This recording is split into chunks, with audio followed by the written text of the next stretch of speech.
What's up, everybody? Welcome back to another live Engadget podcast, live stream, I guess. I'm senior editor Devendra Hardawar. Today I'm joined with deputy editor Sherlyn Lowe. What's up?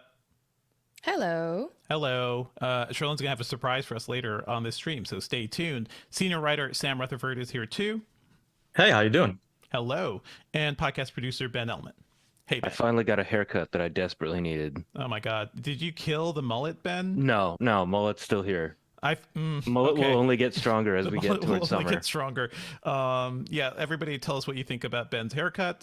Ben's also going to join us a bit in this episode because there's some audio stuff to dive into. Yep. What's up? I don't have the chat room live, so how is Yeah, I got doing? it. We've got Bryant Mitchell, Jimmy Jong, Christoph Howard, Chooch, you're all here. Letter Y, Buddy305 Love. Hello, hello. And my favorite name so far today, Spicy White Bread Burrito. That doesn't sound like a good burrito. Gabriel, like a bad morning. burrito. Where is Spicy White Bread Burrito? Oh, at the very top. Yeah, At the very top. White bread burrito.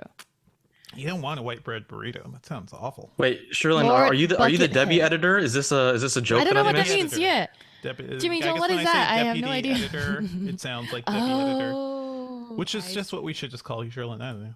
I feel like Editor, Sherlyn, you could be the editor. little Debbie editor, and you could review all the confections. Wait, Ooh, I would do that in a is heartbeat. zebra cake a little Debbie thing? Maybe I think so. Maybe, sure.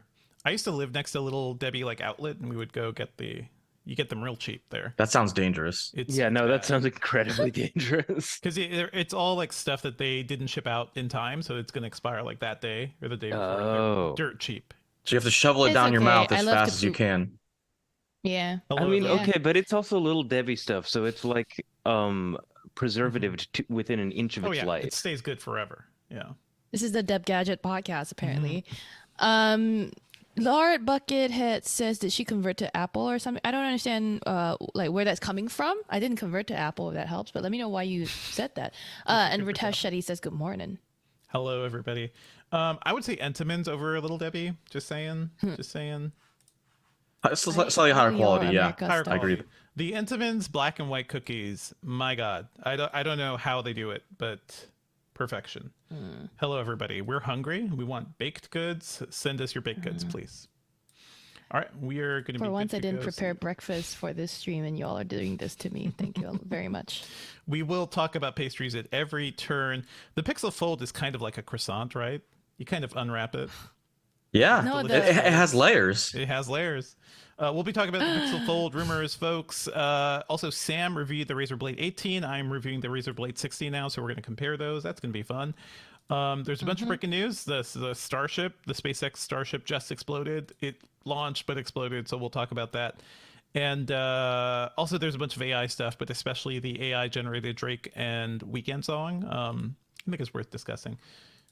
Yeah, so before we get started, Sam, can you turn your the gain down on your mic like a little bit because Sure. you're way louder than everyone else. How's this? Yes. Okay. Maybe even like a scooch louder. Louder? Just no, actually that's fine. As you said, louder, I was like, Louder. Oh. Okay. no. Okay, Save so I some think range. we're Save good. some dynamic range for us to shout at each Yeah, other. that's true. That's Yeah, true. We need some headroom. If I get very heated, you give me a little headroom to yell at people. Yeah, exactly. Okay, so I would love for this to get heated, just so you know. Heated about what? The Razer blades? Yes. No, 16-inch. No, 18-inch. No. Yeah, that would be great. Maybe they're both kind of unwieldy. I think that will be the discussion. Yeah. Mm-hmm. So we're going to get into the episode, but first, if you've been in the chat, you know what we're about to do. If you're new, what we do is we do a little sync clap. You can clap, or we're going to like clap or snap our fingers. Then we're going to do like a little bit of silence, and you too can do that in the chat. So if you want to put like clap emojis in the chat, that's always Take cool that time to see. thumbs up this stream. How about that? Yes. Clap, yes. thumbs up, subscribe, you know. Okay, that bell. so yeah, hit that Hit bell. that bell. Murder that bell. Okay, so this is episode 170. Is it? Yeah. Yeah. That seems right. Okay. Sam, And I will introduce you right after the opening. So Sure. after the subscribe and everything. Yeah. Okay. Skilled Buyer says hello from Paradise, Florida. Peter Lee says Entenmann's Donuts, but let's get to it. So counting down from 3, 2, 1, and some silence. Take this time. Sam, did you not clap? I did not clap. Okay, let's do it again. Had one job. Sorry about that. Let's go. Okay, so 3, 2, 1. And some silence. While we're being quiet, hit that up button. Hit that thumbs up.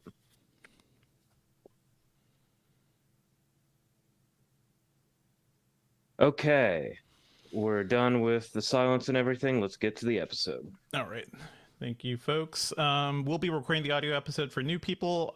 We can't really talk with you during that, but we'll take some breaks in between segments and do some Q&A if we have time. I think we'll have time today. There's a lot of news, but we'll move quickly. Let's go in 3, 2, 1. What's up, Internet, and welcome back to the Engadget podcast. I'm Senior Editor Devendra Hardawar. I'm Deputy Editor Sherlyn, though. Hello, Sherlyn. This week, I feel like Howdy. it's a big one for you because you're the Google queen, you're the mobile queen, you know, and we've got some Pixel Fold rumors. And we've also got some a discussion around the Razer Blade 16 and 18. Sam Rutherford is going to be joining us to talk about that. What else? The Starship launched and exploded. We've got an AI song from Drake and The Weeknd, not real one, but one using their AI voices. There's a lot to discuss this week. Stay tuned, folks. As always, if you're enjoying the show, please be sure to subscribe to us on iTunes or your podcatcher of choice. Leave us a review on iTunes. Drop us an email at podcastinggadget.com. And you can find us Thursday mornings on our YouTube channel at 10:30 a.m. Eastern for our live stream. Join us for the chat. It's a fun time. Sherlyn will even be demoing a gadget later today. So if you want to see that in video form, you have to tune into our stream. Joining us today to talk about the Pixel Fold and all these new Razer laptops is Sam Rutherford, senior writer at Engadget. Hey, Sam, what's up? Hey, how you doing? I'm okay.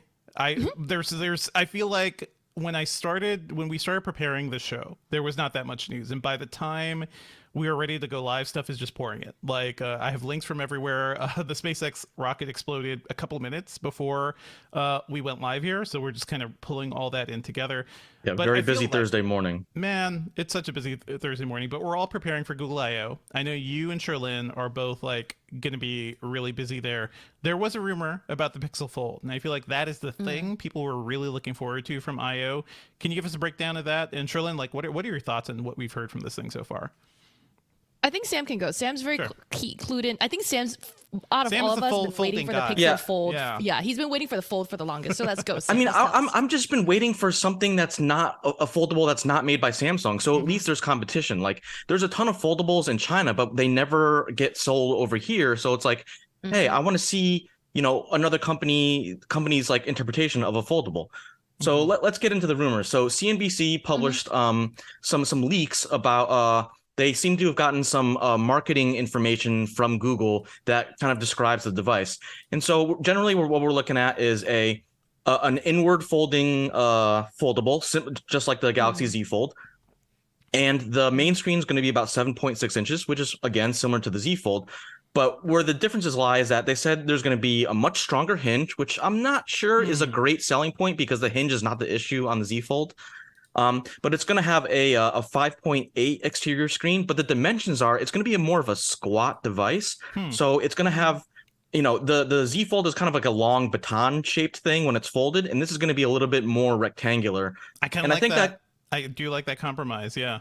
Yeah, and I think that makes sense because it should, when you open it up, you don't have to like worry about like, hey, do I rotate it? It's pretty much good in whatever position it's going to be in. Now, the big thing that's kind of a concern is that rumored pricing is going to start at about $1,700. So that's only $100 less than the Galaxy Z Fold.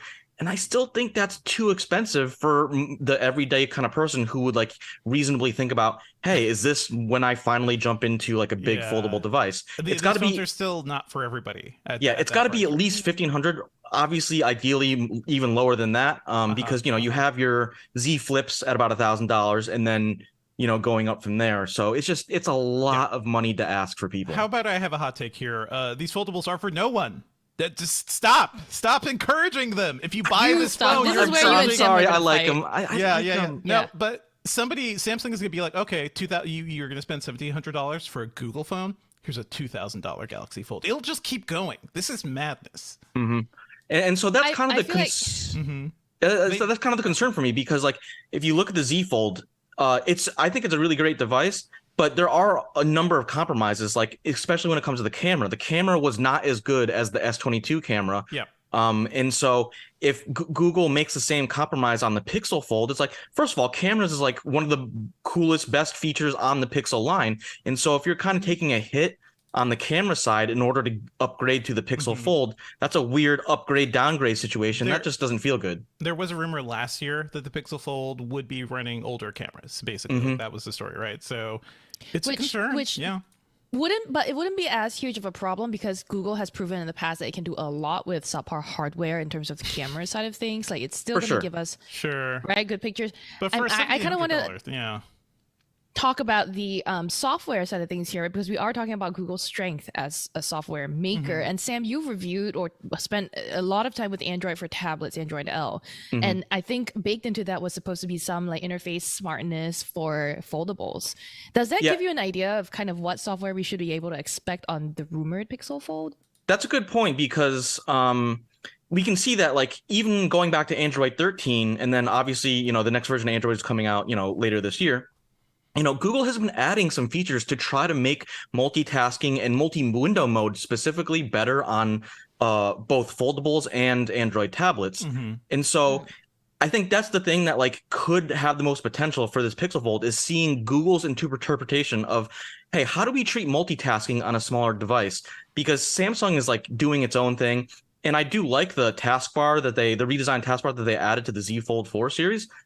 But I think Google, because it's their operating system, they have a little bit more insight when it comes to making everything work together and making managing side-by-side apps or multitasking on a phone feel a little bit better. I still can't believe that thing is called Android L. It's just like that shows you that Google exists in this weird sphere away from the general public, because like you don't post your L's. You don't make it the You're the so title funny. of your operating system. It's- That's they what didn't think I'm through. joking about this, and they're calling it I know. the loser OS. No, it's L for large, I'm pretty sure. I don't think officially they've said anything, sure. but I'm assuming XL? L for large. XL. And like Android L has been like XL. rolled into Android like as at Yeah. large, so it's not like a thing that like the average consumers is like ever gonna have to think about. Right, But right. yeah, it is. I agree. It is a little weird. just bad branding.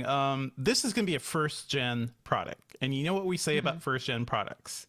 Stay away. Say it all together, folks. Save yourself. Don't buy it. Don't Yeah, do it. Don't buy it. Don't do it.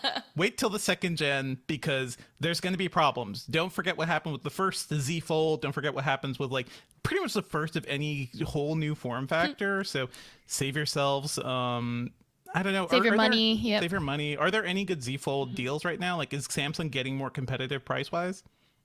I mean, they always are competitive on like the trade-in deals, but if you're trying to buy it straight up, you're not getting much in the way of a discount, unless you're like, a long time Samsung person and you have like points built up over time. How are we expecting a Z Fold 5 like later this fall, I guess, or would that be Yeah. early next year? I mean, rumors are pretty light this early, but we're expecting a new Z Fold sometime later this fall. And based on the last two generations, I'm really hoping to see a big design change, because the Z Fold 4 was a very slight tweak, iteration on the Z Fold 3, and so I really, really want to see some design changes for the 5. For sure. I think having a 2-year like redesign development cycle is pretty reasonable in today's like marketplace. It totally makes sense. I could also just see Samsung being like, okay, Google, tell us the price. Oh, you're $1,700. We got a $1,500 discount going on right now. I mean, if $1,400 discount, if this competition leads to big foldables being more affordable on pricing and being more competitive, I think that's be That's the good. biggest development out of everything. That's the good thing. And also that will be fourth generation hardware. Samsung has at least proven, like, you like your Z Fold, right, Sam?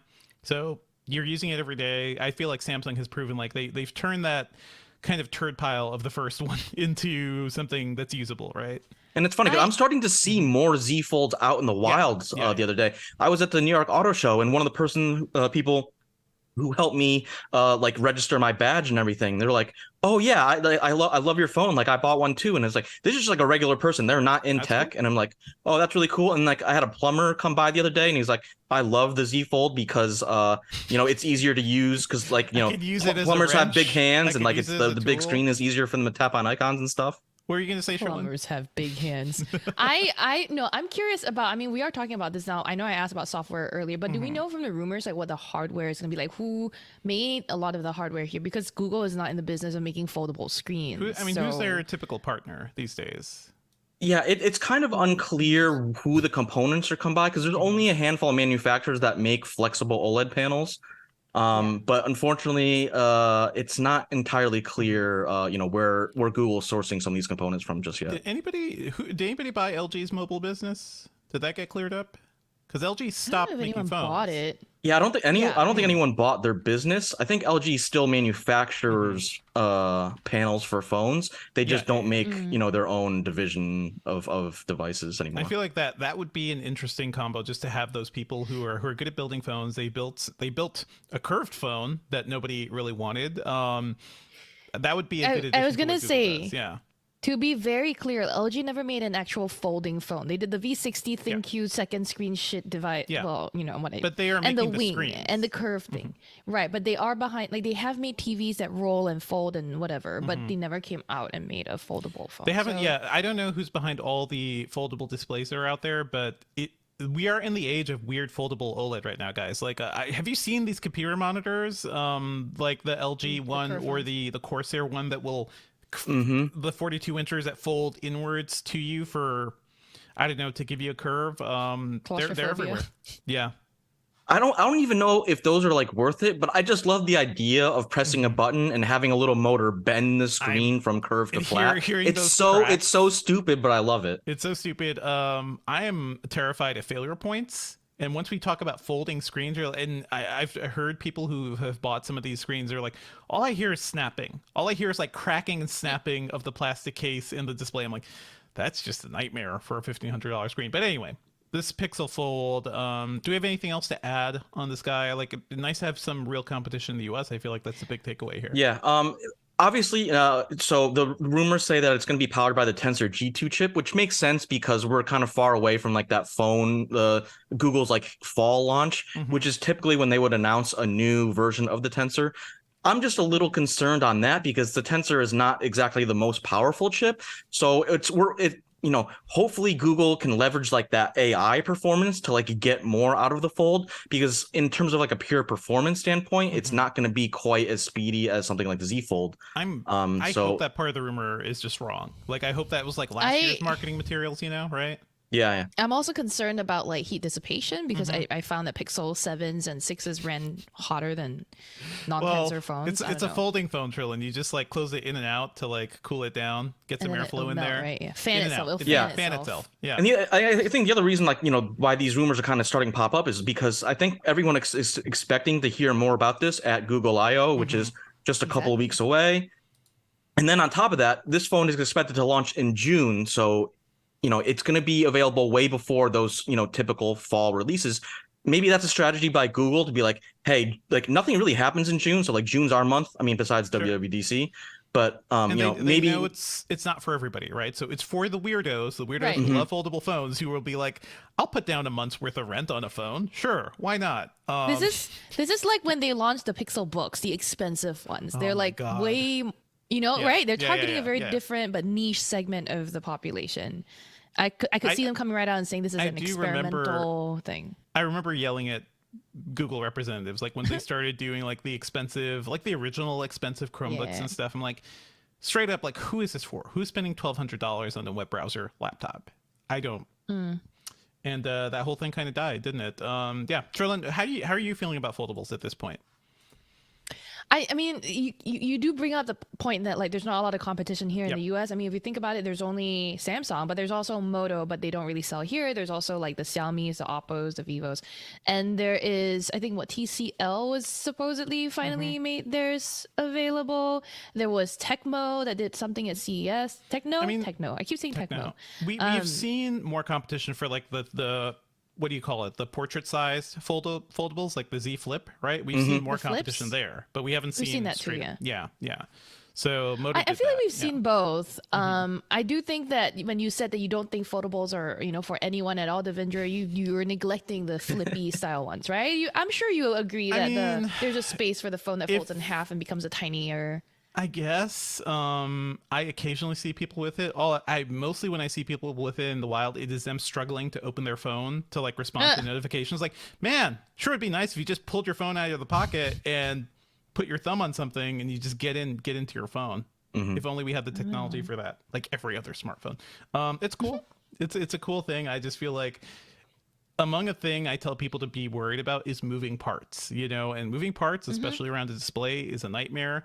Every time I see a Z Fold that's been around for a while and that crease in the middle just kind of breaks my heart because like that's just a failure waiting to happen entirely. But I don't know. You're digging it, Sam. How are you living with your Fold? Like, is it good? on the subway I've and been stuff? enjoying it a lot. Like I'm at the point in in like the Matrix like mind meltingness where like I don't even see the fold anymore. I don't see the crease in the middle. When it's raining, like a pool forms in the middle of your phone, you don't notice that. Yeah, I mean, I Yeah. don't take it outside too much. Yeah. And actually, I mean, hopefully I'm gonna have like a long-term durability report, which I've been doing for the last few years. Later in this fall, once I get closer to like the 1 year ownership mark. But surprisingly, I haven't had any bubbling yet. I'm like knocking heavily on wood because I do not want to deal with bubbling, but I haven't had any yet, and it's been about 7 months. So hopefully, like maybe this is an indicator that like Samsung may have solved that like bubbling screen protector issue. But I think, and some people mentioned it in chat, it's like I like the Z Fold, and then if you look at some of the other competitors like the Oppo Find N, they're doing like a slightly squattier, slightly more lightweight, but still big version of a foldable. And I think if Google kind of uses that design template where like, it's a little bit more lightweight, it's a little bit more like rectangular, it could be an interesting alternative. Obviously the Find N has like some other things that it's like doing besides that, like the camera on that is a little weird, but I think that'll be really interesting. I'm curious to see if like if Google adopts that like under the display camera for the inside where it's like it took Samsung 3 generations to like really figure that out. Too much for Google, but yeah, and it seems like Google is usually not on. Samsung can do that because they make the camera modules and they have that like inside like roadmap of when this stuff is going to mature. But so we'll see how some of the like the smaller components really fit together. It feels like with the Pixel devices, Google is playing like almost like a Nintendo game where like their hardware isn't as fast as everybody else's, but they're doing interesting things with it. So that is kind and of I totally agree. It's really going to come down to how that magic of the software works and like makes the hardware shine. So it's like they need that software to be good. Gotcha. Well, we'll hear more when Google I/O starts. That's on May 10th. I know you're going to be there, Sherlyn. Are you going to be there, Sam? Yeah, I should be there. Okay. Can't wait to fly into beautiful Sunnyvale or not Sunnyvale. Mountain View. Mountain View. Yeah. Mountain View. Mountain View. All right. Stay tuned to the Google I/O, folks. Let's move on. Let me do another intro here. Sam, I also want to bring you here to talk about the new Razer blades. You've just reviewed the Razer Blade 18. I'm looking at your review here. Headline is overpowered and oversized.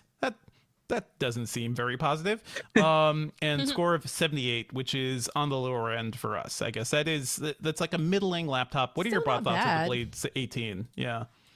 So here's the thing. I think the laptop in a vacuum, it's gorgeous. It has that awesome Razer build quality. Razer, especially among gaming laptops, like that, like unibody aluminum design. No one else is really touching that. They kind of knocked it out of the park a decade ago and just stuck with it, right? Yeah, and it's like, hey, they're like the living proof of like, hey, if it's not broken, don't fix it. And it has a new 240 hertz display. You get up to a Core i9 chip, and it's the big HX chip, the full fat version. And same thing, you get up to an RTX 4090 GPU, and it's a 175 watt version of that GPU, unlike the Asus, which is like kind of not that full power consumption. So it's really big, it's really fast, and the build quality is excellent. The reason why we can't score it super high is because it starts at $2,900, and that's for a 4060 GPU. Man. And then the cheapest 4090 version starts at $4,500, and there's a full $5,000 config that's like got everything and it's just like this is the Razer audience, right? Like people who have way too much money. It's like, I want the latest hardware. I don't care what it costs. And I want it to be beautiful. That's it. That's all I want. All right. Right. And so like part of the review is like me trying to figure out like who's actually buying these things. Like, so Devendra, like, you test out a lot of laptops. It's like when you see an 18-inch laptop come in, does your back start to like shake a little bit? Absolutely. Once we get past 15 inches, I'm like, I start to have problems. And that is something I'll discuss with the Blade 16.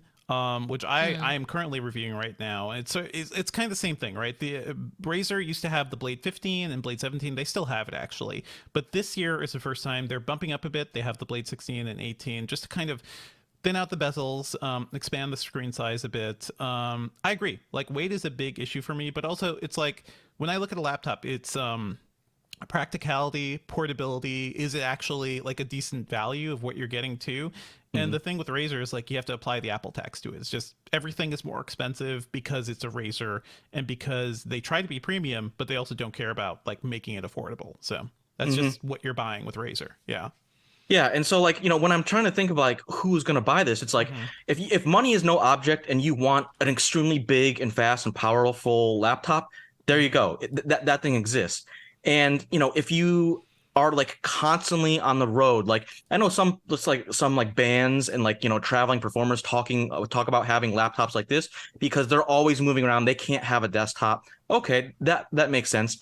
And then there's like the crowd of like, hey, I'm a game developer and I need a nice, really premium, like luxurious laptop to go show off my game or show off my demos to clients to. That's kind of who this is for. But like for the rest of us, like just the value isn't there. And then on top of that, like it obviously has great performance, but at the same time, it's like you get one screen. It's a 2560 by 1600 display, 240 hertz, so it's super fast. But like, there's a lot of people who use Razer machines as like content creation machines. And because there's no 4K option, there's no OLED display option, it's a little bit more limited in that sort of scope of who it's going to appeal to. So, Razer, in the past, they've done studio versions of the laptop, and I wouldn't be surprised if we get a studio version of this thing, sometime later this year or whatever. But it's like, it's not as all-purpose as you might want it to be, which is a little bit of a bummer. Gotcha. I kind of feel that is honestly how I'm feeling about the Blade 16 as well, because we've both reviewed the Blade 15 over the past few years. I think you did it most recently, Sam. And every time I look at it, it's like, man, why can't all gaming laptops be like this? Sure, it's expensive, but it is polished. It is not too blingy. It's not too garish. It is the closest you could get to having a MacBook Pro on the PC side, I'd say. It still feels that way with the Blade 16, but man, is it a lot less portable, right? Because the Blade 15 is about 4.5 pounds. It kind of ranges around that weight. The Blade 16 is 5.5 pounds. And that is when you're feeling it. You're feeling it when you're carrying it around the house. If you put it in a backpack, that pound makes a big difference if you were to actually travel with it. And similarly too, like it is more expensive. This one starts at $2,300 if you want the 4090. It's $4,300. There is some cool stuff here, I'll say. At the top end, they have this unique dual mode mini LED display that can be both 240 hertz full HD and I believe 120 hertz quad HD. And on a typical screen, you can kind of just change resolution, sure, but it seems like this display has the tech to handle both almost natively too, that's interesting. Have you seen that before, Sam? No, I think that's the first time I've ever seen that. Although, correct me if I'm wrong, I think one of the issues with that is that you have to restart the computer to switch those modes. And it's like, oh man, now I got to like stop everything I'm doing to switch those modes. So it's like, it's a great idea in theory. You just like, got to polish the execution just a little bit. It's yeah, and the reason you do that, by the way, is because some game streamers, like, they want 1080p, they want the lower quality to hit the higher frame rates because you get smoother, like, smoother shooting, smoother gameplay in general. So I kind of see the idea there. It'd be nice if it could do that without a full reboot, but also, Right.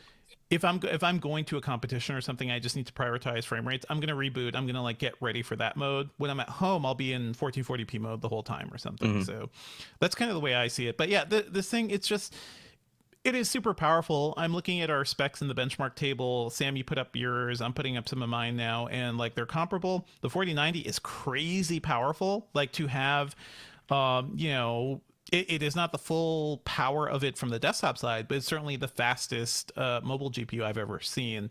Yep. You're paying a ton of money for it, so I feel like these things are for the people who have a lot of money, who could really enjoy this. But personally, I think the Blade 15 is, like, the better sweet spot in terms of portability, in terms of power and everything. You don't need a 4090. Nobody really needs a 4090. Get a 4060 or 4070 in there, and you'll be happy. You'll be fine for years. That's kind of the best way to kind of, I don't know, configure a value through Razer. Yeah, I mean, just for me, like, if I had to choose between the Blade 16 and the Blade 18, I'm going with the 16 just because it's just that much more portable. And, like, the pricing is slightly cheaper, but not so much that it makes a huge difference. But just in terms of, like, hey, a laptop is sort of meant to be mobile, so I want something that is, has that added advantage. But yeah, totally. And it has basically the same configurable level of specs too. It's kind of the same thing. I'm looking up the weight comparison. The Blade 17 weighed 6 pounds and 5 ounces. The Blade 18 weighs 6.8 pounds. A 7-pound laptop. That is. And then you got to add in the power brick. That's another 1.7 pounds. Good God. That's like being back in 2010 when, like, the Alienwares and everything were giant. Do you remember those old MSI machines that were like full 10-pound desktop replacements? They still sell, like, things close to that if you go through MSI or Asus or some of them. So yeah, I wouldn't say disappointing, but people who want bigger screens and you want more power, like, this is the cost, right? And I think the sweet spot for a lot of gamers are going to be 14 to 15 inches. Honestly, I've seen a lot of great 14-inch notebooks, and a more reasonable GPU, 4060 to 4070. But it is amazing that, Razer and NVIDIA are able to cram this much power into, machines at this weight. That's so impressive to me. And surprisingly, like, the thermals are, like, seem to be relatively well in check. Unlike some other, like, the desktop, especially the very thin and light desktop replacements where they, like, kind of compromise on thermal conductivity and stuff like that in order to get those big specs in there. I haven't noticed any issues with my Blade 18, like, kind of throttling too much. I'm looking at, when I was doing a lot of benches and stuff, I was seeing, like, maybe 70 Celsius at a maximum for the GPU, which is great. That's fine. Like, as long as you're not getting past 80, I'm happy. And it's loud, but it keeps everything cool. I think that's kind of all we need. So, you know what, folks? Go check out Sam's review of the Razer Blade 18. Is your video up yet, Sam? Yep, it's a video and the written story review are up. So whichever flavor you like, they're up. Go check that out. My Blade 16 review is going to be coming next week. I think I'm going to be a little more positive on it just because it's more portable. But it's smaller. Yeah, it's smaller, but I still feel like 14 and 15 inches are the sweet spot for most people. Okay, let's take a break. You want to do a Q&A session now? Hello, yeah, folks. Let's do just a little bit of Q&A now. I saw a lot of great comments. I want to say that when Sam was sorting, clapping, and gain stuff, the letter Y, the username letter Y said, "Hi Gain Sam, claps for no one." And I just want to say Hi Gain Sam is an excellent nickname. Yeah, no, it actually is an excellent nickname. No other way. I'm not calling Sam anything else from now on. And then there was another, like, there were a bunch of great comments in here. Butter305 says he's all in on the Pixel Fold, so we can compare notes on long-term durability. Hi to Daniel Diaz and Ethan L. Nguyen and I think Christoph Howard, the people who all joined a little bit. Aromatic Snail had a comment about how, like, they need a mini tablet that you can put into your pocket, but the prices are still too high. Basically agreeing with what Devendra was saying back when we talked about it. Letter Y also, by the way, agrees with all of us, right? They're like, folds are stupid, yes, But also, I agree with Sharon and Sam because I can't help myself with tech. 'Cause That's we're- why you're listen, if here, you- buddy. Yeah, that's if you're following the Yes. stream, we know who you are. It's fine. I'm Yes. just trying to throw some sanity on the situation. Julio made a joke that whoever it was that said they were all in on the Pixel phone. I already forgot who said it. You're not. That was Buddy folding. 305 You're Love. all in. Buddy 305 Love. Julio thinks he's funny. Mm-hmm. He is. It's quite funny. Yeah, so Buddy 305 Love also says 4K for a laptop with not 4K OLED or mini LED display. Like, boo, Razer. Like, yes, absolutely. Wait, what? Oh, It- 4K, 4K. The configuration. Yeah, if price, you're right, yes, yeah. if you're paying 4K without 4K OLED or mini LED, that's I mean, I'm a gonna bummer. don't make me tap the sign. Don't make me tap the sign. 4K gaming laptops are a scam. Do not. What are you gonna do with those pixels that your eyes can't even see from where you're sitting? 1440p is the way to go. But yeah, I hear you.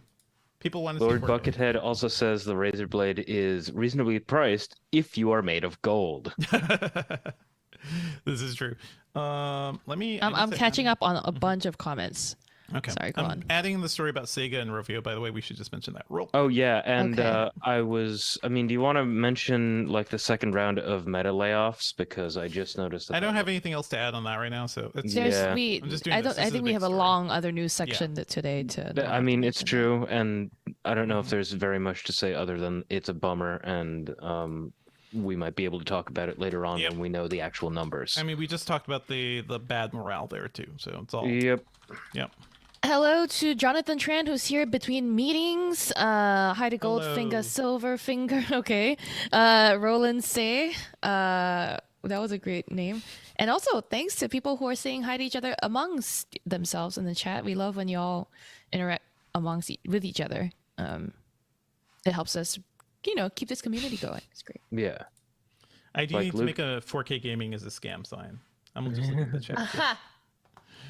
Yeah, like Luke Taylor said, it's past 12 here in Seoul, UK. Wish they could stick around. Dude named Charlie was nice to Luke. Love to see that. Seoul, UK. I think I meant South Korea. Yeah. Ah. Oh, did I say UK? I So meant SK South maybe. Korea. SK, It's SK, Ah. yes. UK. I mean, listen, you I'm never so know confused. I what was the like, Brits the are time up in UK now is not midnight, but okay. No, to. no, Brits no. want it's- everything, so I don't know. Yes. Dude named Charlie's giving us a small history lesson with the hinging and people who are bending Yep. and snapping their phones. Bend and snap. Hinging, if you get hinging that. is bad. We'll talk about that when we talk about Mrs. Davis. That is a running joke in Mrs. Davis. Labwork says A lot that of it's Z Fold 4 people, yeah. Okay. 1 a.m. in Australia. Wow. Yeah. Thank you for Commitment. watching Thank you, at thank 1 in you. the morning. That's All right. probably higher up because Melbourne is even later in the morning, if I'm not wrong. But anyway, Australia's way too big. Australia's huge. Australia. It's its own continent. Yep. Let's I think we're good to go. You keep going.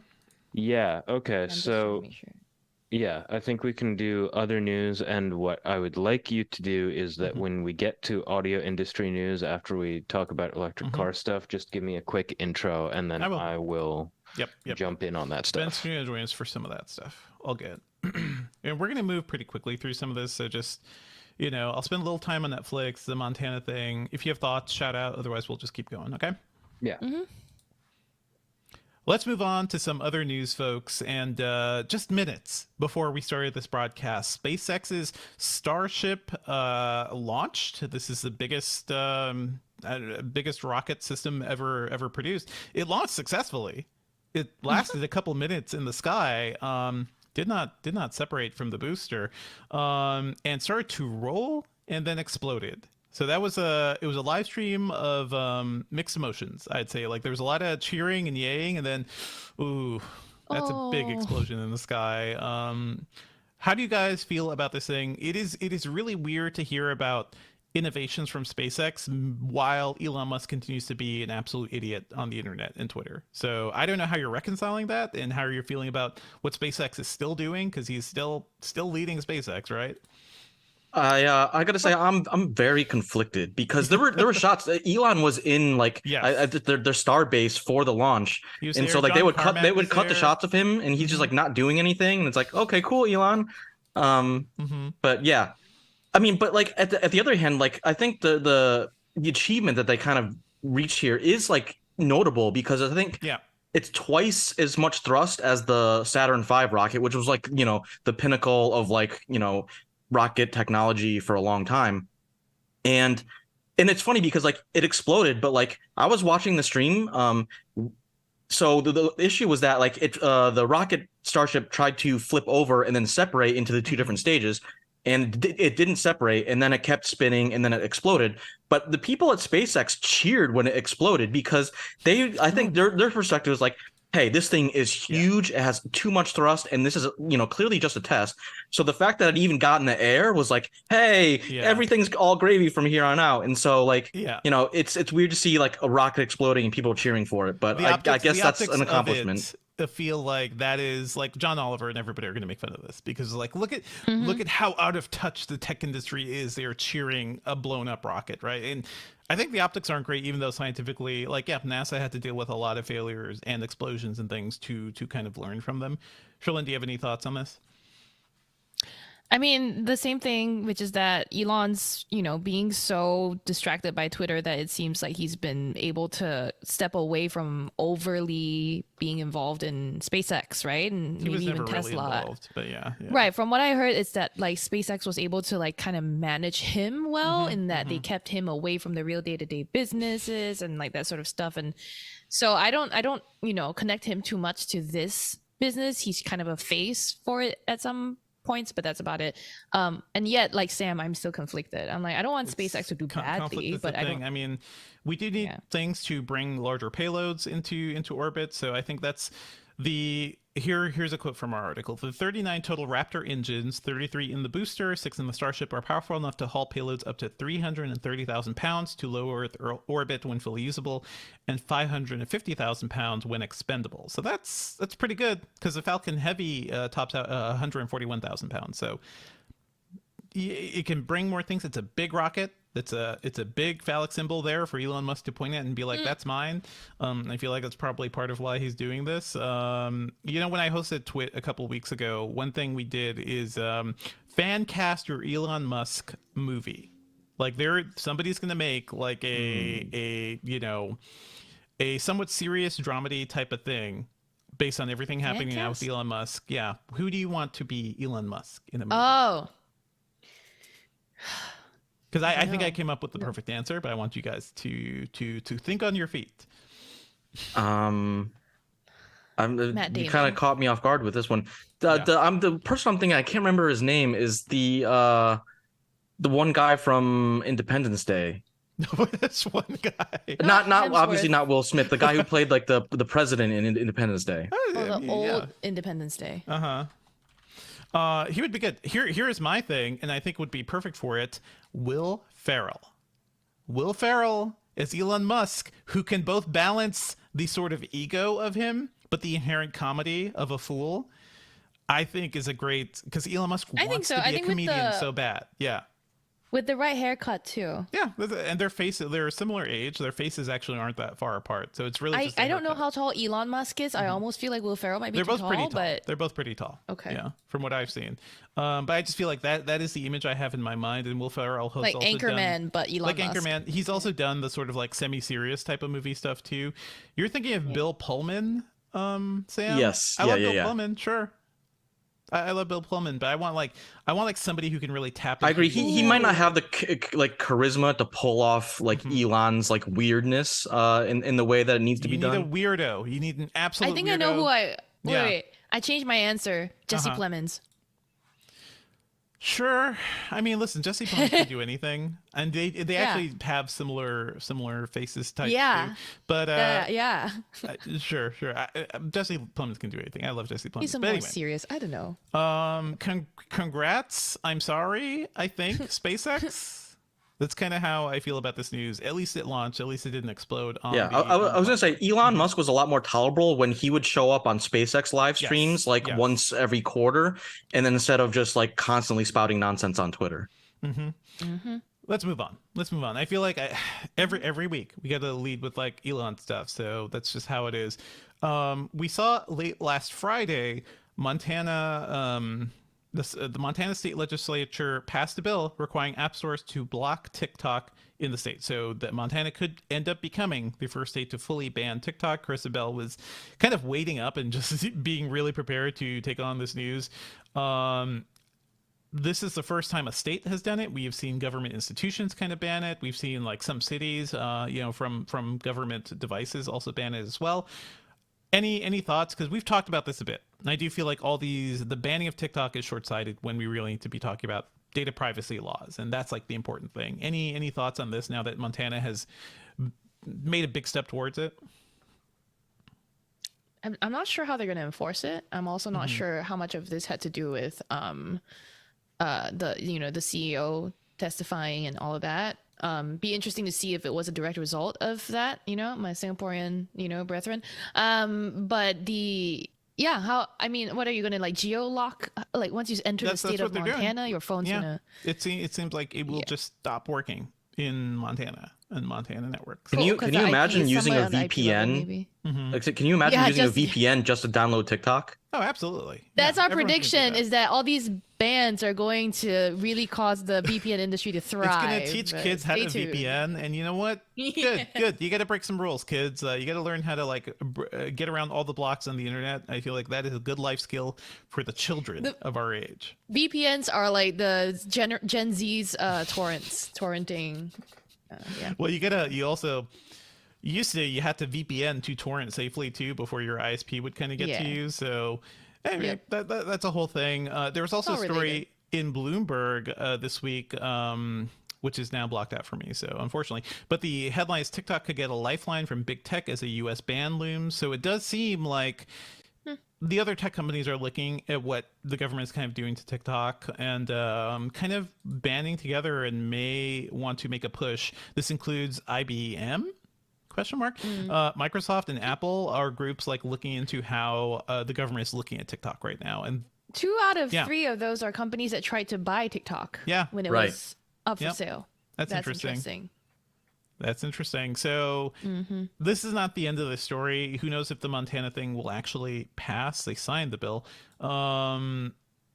Who knows? Who knows what's going to be next, or if other states will do that? It feels so weird when we keep looking at what our government is doing and being like, guys, that's not solving anything. That's not going to actually do anything. You need to listen to the tech experts here. Anyway, next story. Netflix is shutting down its DVD rental business in September. RIP red envelopes. This kind of made me feel a lot of things. I don't know about you, Sam or Cher. Like, did you in Singapore? Did you guys have the Netflix actual mailing DVD? We did not have the the DVD mailing service things. We would go and rent DVDs. VCDs were more popular for us, and we would a garbage go to format Malaysia that was so popular and buy them on the cheap. Yeah. I mean, to me, the big news is that they were still sending out DVDs in the mail. I was not aware of this. I know people who still subscribe to it because you can't get access to everything on Netflix streaming because of licensing rights and whatnot. Whereas the DVD library is like everything. You get everything at the touch of your hands. I will say this was it was a weird thing. I feel like when Netflix started sending out DVDs, when I first learned about Netflix, it was like late 90s, right? When this thing launched. And my parents and we signed up for it. We never really did Blockbuster. And people have all these memories of Blockbuster. Blockbuster was expensive. And it was inconvenient. Occasionally I'd go to like rent games with my friends because games were also crazy expensive back then. $80 at least for a lot of new games. But Netflix was just like, hey, pay us what was it, $15-20 a month, and just rent. We will mail you a DVD. We'll mail you a DVD in this really like precarious, very thin envelope. But that ended up being a huge business for them. That built up pretty quickly. They helped to kill Blockbuster and other rental options. We did see some alternatives pop up. Was it Redbox was like the other thing that kind of came out. It was like, here's just a machine. You pay $1 and a disc pops out and you bring it back, So we saw like the rental business kind of upend itself in the 90s and or 2000s. This does make me sad because I used to do this all the time. Pre-Netflix streaming, I was always rotating Netflix DVDs in and out. So and I just really appreciate how like the whole mail rental system. Like I have really fond memories of going to Blockbuster and just like looking around at like the selection, and that was really fun. But like the process of like returning your rentals every time, that it just was so tedious. And it's like, oh, okay, this is great. And then of course, every time you talk about Netflix and Blockbuster, you have to remember that like Netflix tried to sell itself to Blockbuster way back in the day, and Blockbuster was like, "No, we're too good for you guys. Good luck with your mail DVD plan." And then look what happened to both companies. Good. Look what happened. I feel like, I don't know, there's a Blockbuster show on Netflix. It's weird how Gen Z kind of learns about things that happened before they were even freaking alive. But it is always funny to just be like, man, did you know Netflix used to send discs out? I have seen one or two TikToks about that. They're gonna resurrect it. They're gonna bring back like Blockbuster style, like rent a DVD sort of thing. I don't know. No, they're not gonna do hard discs. I think that's the Netflix pop-ups where you can go and physically rent DVDs. It would be a Blockbuster pop-up brought to you by Netflix. You know?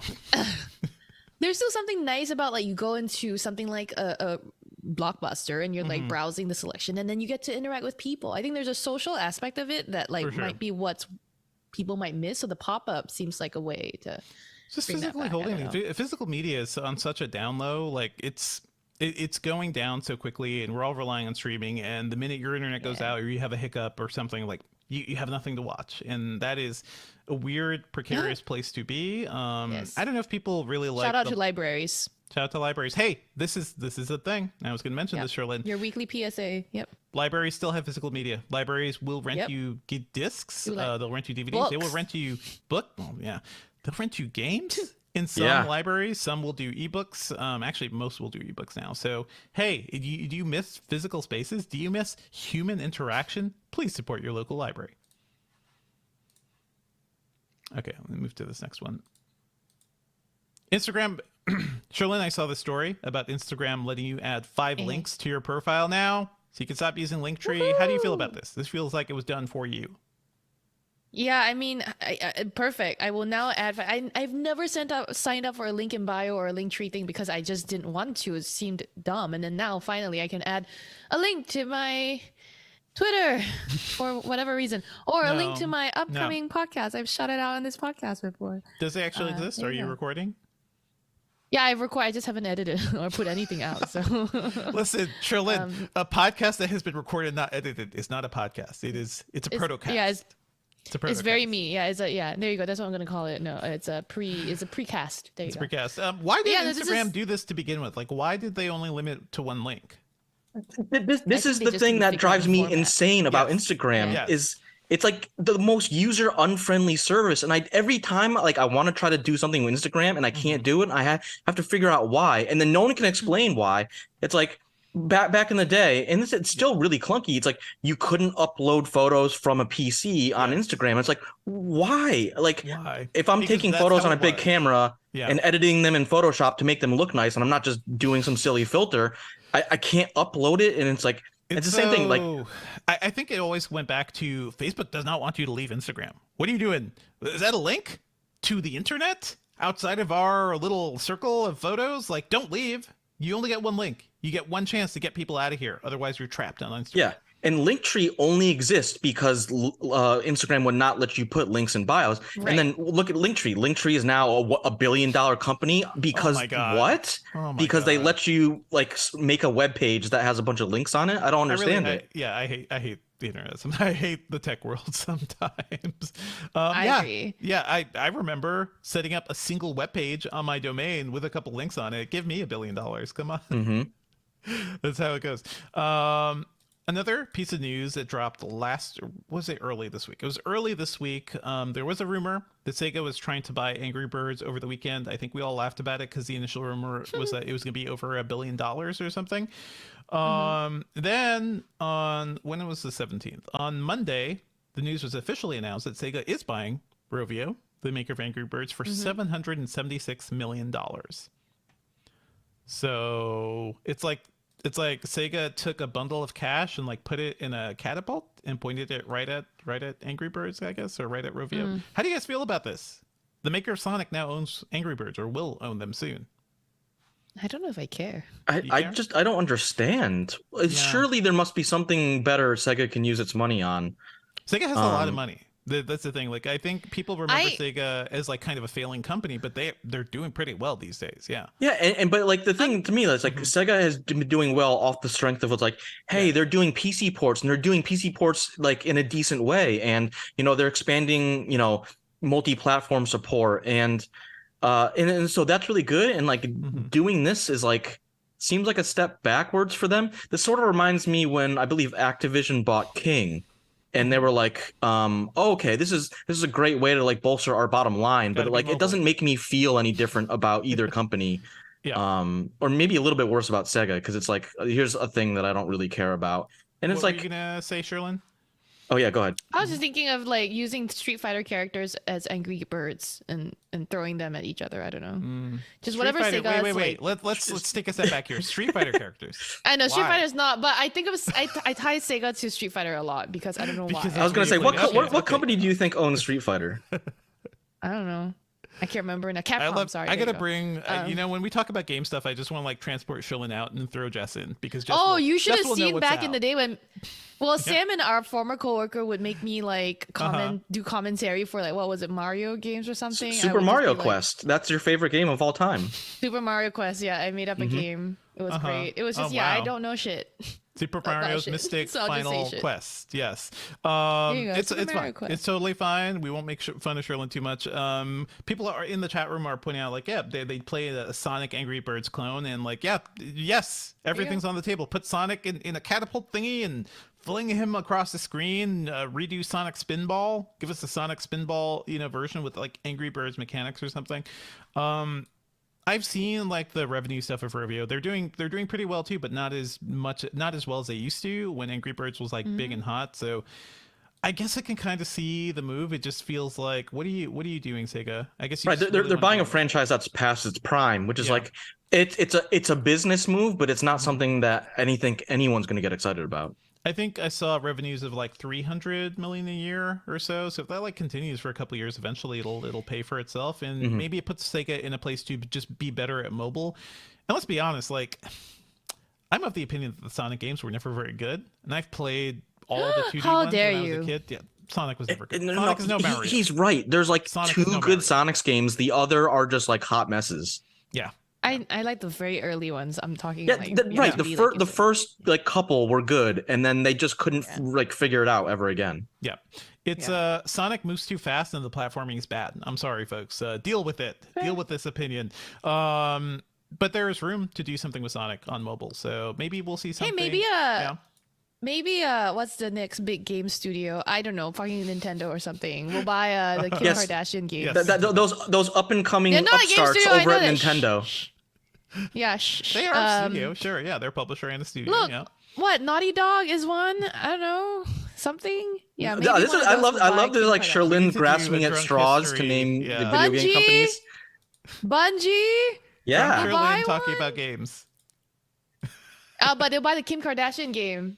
That one's there you go. Or the Gordon Ramsay Cooking Dash game. There you go. Let's just turn the volume down slowly on Sherlyn's mic. Slowly. Let's move on to some EV news. And actually, Sam, I'm glad you're here because you've been doing a lot of EV coverage for us. And I'm jealous because you got to see the Kia EV9, right? Mm-hmm.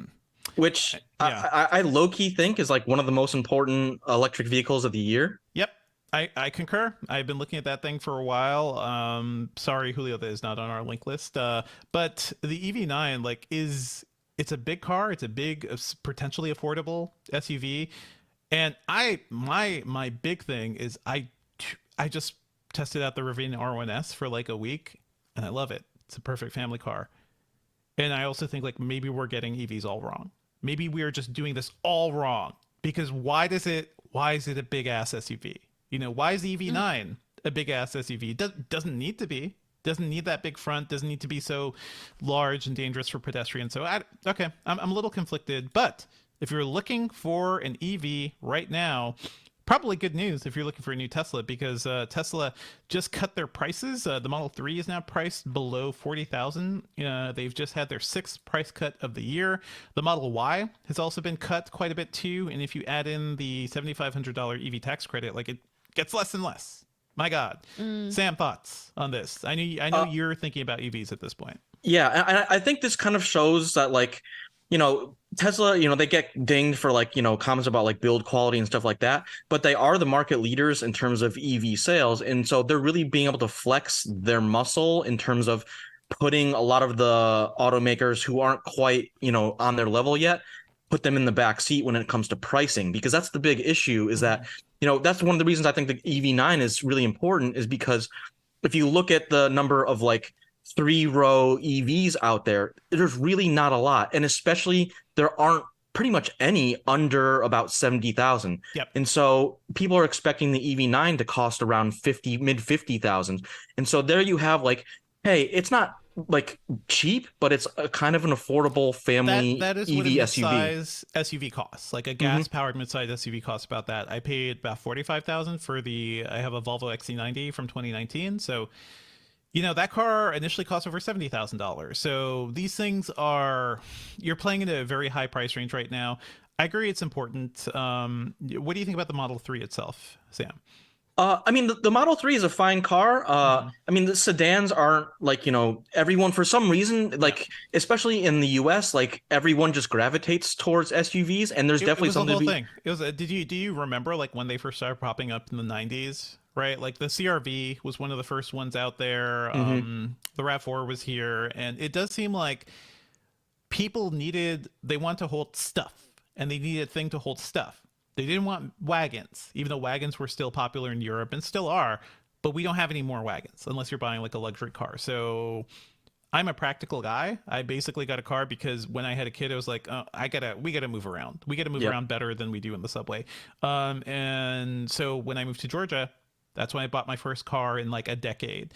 Then when I had the second kid, I was like, oh, we need a bigger car now because there's more stuff. There's extra strollers, more bags and whatnot. That is kind of the curse of it. It is really hard to live with a family with a sedan, basically. Like you don't fit strollers or anything in there. I wish more wagons existed. I feel like that would be a good thing, right?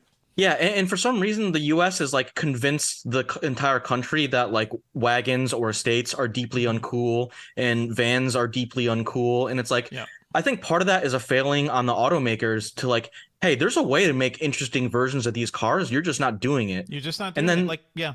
There should be more minivans too. Like, hey, I bought a minivan before this Volvo, and it ended up being a huge mistake because I bought a Chrysler Pacifica, a hybrid, plug-in hybrid, and Chrysler stinks. Chrysler's just not great with build quality, so they recalled it like basically within a couple months of me owning it, and I didn't know when it was getting fixed, so I ended up just having to trade to a different car. But anyway, this is the whole thing. Let's talk about the Polestar 4 EV SUV. This one I saw the news hit because this is another like luxury car people are really looking forward to, with one key feature: it has no rear window. Has no back window. Sherlyn, you were looking, questioning, like That's you're weird. Questioning. Yeah. So what there's do you think camera about a on car? the back for. There is a camera on the back that you could look at, sure, which pops up in like the main screen, I believe, but there is no rear window. So if that camera fails, if the car is off, you got nothing back there. Does that seem good to you? Seems like a kidnapper's dream come true to me. Like, I like how that's where your mind goes. I mean, yes, you're not wrong. Sure.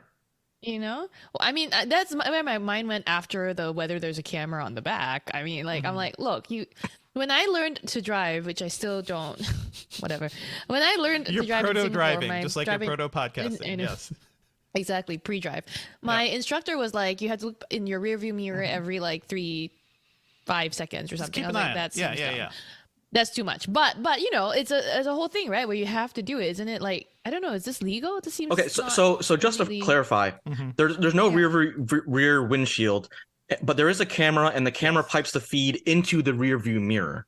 Yeah. So it's like so there is still a mirror. Okay. Yeah, there's still a rear view mirror, and you still get. And so I think, to me, I'm not as annoyed because, especially on a lot of these more coupé SUVs with like the slanted roofs, the rear windows on those cars are tiny, and they're kind of useless as it is. That's true. And so I think that's like that's what Polestar's thinking. It's like, hey, why put a rear view window that you can't see out of anyways? Let's put a camera. You'll get a better view. You get a wider view. And so theoretically, I don't have an issue with it. Through the rear thing. You don't get like if Is your car's off. Is there a sky roof? Sorry. Sky Like one of roof? those. Yeah. There's a big glass There is a roof. sky roof. Yep. Yeah. Okay, It's a big great. glass like Go on. sunroof or moonroof if it doesn't open. Yeah. Sunroof. Thank you. Yeah. Yep. Yep. I just feel like I'm kind of into Polestar. Polestar is the like sportier version of Volvo. It's like a sister company of Volvo. I don't know. I'm a little Volvo pilled at the moment, so I'm like really looking forward to the EX90, which is the Volvo like everyone Yeah. wants to see later this year. I think I sat in that one at CES. You did sit in it. It was I so don't nice. think you even wrote about it, and I'm so angry at didn't- you. Yeah. I wrote about the BMW, and I Yes. didn't write about the Volvo because Yeah, we ended up yeah. not. Yeah. Yeah. We almost tried to make a video about it. Also, one of the more important cars of this year. I feel like the Volvo EX90 and the Kia EV9 are like the big 3-row cars that families are looking at, EV fans are looking at. Yep. Yeah. And unless I'm mistaken, the VW ID Buzz, I think goes on sale this year. And so between those 3 cars, suddenly there's like a lot more options in terms of like family EVs. I'm working on a piece where basically like, maybe we shouldn't look like trucks. Ben, I see you saying like Americans want to buy cars that look like the cars we normally like. And this is true. And Tesla has been doing it for over a decade. And it is now the year 2023. And I do feel like we can try to be a little different. The VW Buzz does seem very, very exciting. Like people are into that. I believe pre-orders were like really popular with that. But have you guys seen the Canoe? The CANOO? Mm-hmm. Like a little pod EV. It looks like a bubble. Looks like a bubble. Give me a bubble. Give me weird little cars, little EVs that can do different things. The Honda E, the really cute one that Steve Dent drove for Engadget in Paris. Like Europe has it. That's like really short range, tiny little EV Honda. We will never see in the US, even though it's adorable as hell. And I feel like for a lot of people would be a really nice commuter car, or at least a nice like drive around car. Anyway, we'll have you back, Sam. Let's talk about EVs. Let's do some EV chat in general. Let's move on to some Spotify news, and to talk about this with us, let's just bring on Ben Ellman, our podcast producer. Hey Ben, how's it going? Yes, I'm coming on for the audio industry news. Yeah, Ben knows what's up, but we've got a thing that I'm sure you have a lot of opinions on, but also I will just say first up, Spotify is shutting down Hurdle on May 5th. That's the Wordle clone that was I've never played Hurdle. Was it good? Are you guys sad about this? Okay, so I Hurdle loved had Hurdle. yeah, but Hurdle had a lot of problems, unfortunately. Like apparently Spotify really wanted it to like be a click-through thing. Like they bought it from whoever made it, and they hoped people would click through to Spotify to like actually listen to the song, but people were like happy with the game. And then people stopped being really happy with the game because it always started from the very beginning of the track. And there were some times when like the track would start with just a little bit of silence. Was the game just here's the thing, name the track, like name the song? Like No, what was the it's game? the first second of the track, which to what Ben is saying, sometimes the first second It's is just useless, silent. You lose a chance. Yeah, and the scoring and then is based on how quickly you guessed it. So like you would just completely miss, the highest scoring first guess if it was silent. So the first second was like the first try is, can you guess the song based on the first second of audio you hear? Then your next try is 2 seconds, and 4, then 6, 8, then 16. So it's not like only the first 4 seconds in the first 4 shots. So you do get like a significant chunk of the song by the. I mean that's kind of how Wordle works too. Like it's just kind of a random thing. Like maybe you guess well that day, or you don't, and that's it, or you're screwed, right? Like that's kind of the heart of all these games.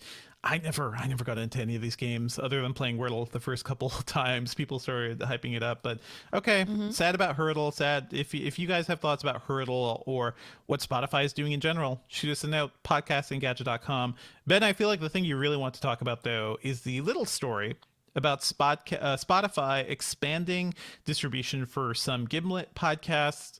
Gimlet Media was a small little startup, the little podcast studio they bought several years ago. They had some great shows like Crime Town and American Terror. The problem was when Spotify started buying podcasts, they kept them on Spotify, which to me seems like against the entire point of podcasts, right? Okay, yeah. So let me get into this. Yes. So, I mean, Depending on your point of view, Gimlet was not that small. It was like one of the bigger or most visible for-profit producers. It got bought for like $200 million or something, which is a ridiculous sum given how much money they were making. And so yeah, I was actually at a audio industry meetup a couple of days ago when this news came out, and so we immediately started talking about it a bit. And the really frustrating thing is that Gimlet or Spotify laid off about 36 Gimlet employees, a little bit more than 36 Gimlet employees in October of last year. That includes like some of the producers that were still working for Spotify and like had just finished up Reply All because Reply All shut down. Also shut down. How to Save a Planet. That was one of the great. Yep. Like How to Save a Planet. Man. Like there were a couple of other shows, including Every Little Thing, which is just like a, here's something more interesting than, or here's a subject that's more interesting than you thought. Like literally the most podcast.